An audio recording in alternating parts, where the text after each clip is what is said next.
are officially in quarter 4 of the year as of a couple weeks ago, so let's talk about my top 5 reads of quarter 3. And I did cheat just a little bit because this first one is a 6-book series, but I couldn't pick just one book. And you probably already know what I'm going to say, but that spot is going to the Clifton series by Devney. This is a 6-book completed romantic suspense series. It is on Kindle Unlimited, and I am absolutely obsessed with the series. I've read all 6 books in less than 48 hours. It follows a disbanded motorcycle gang in Montana, and it is just so good. It has the best found family, the best romantic suspense. I could talk about these books for hours. And then One Golden Summer by Carley.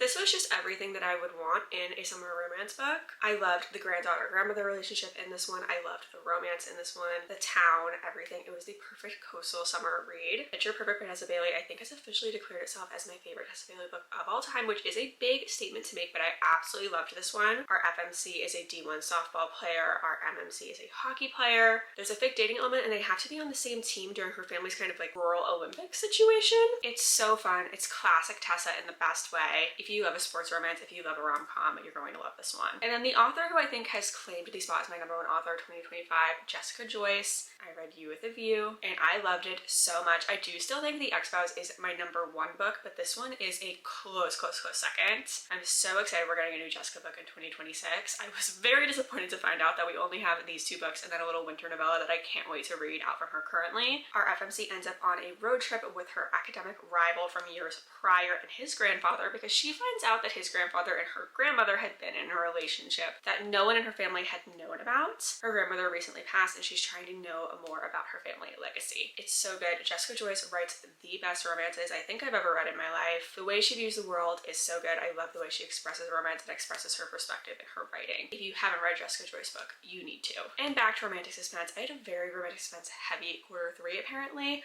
Bourbon and Proof by Victoria Wilder. This is the 3rd book in the Bourbon Boys series. The Bourbon Boys is a completed trilogy of romantic suspense books. They're all on Kindle Unlimited. It's following 3 brothers who run a bourbon distillery in Kentucky, and it is one of my top 2 favorite romantic suspense series. The other one going to Clifton. No surprise there. This is A Marriage of Convenience, which I am personally partial to. It was the perfect wrap up of the series, and I'm so excited for her next book, also coming out in 2026. Have you read any of these books? What were some of your top reads of Q3 or of the year so far? I cannot believe that we have less than 3 months left in 2025.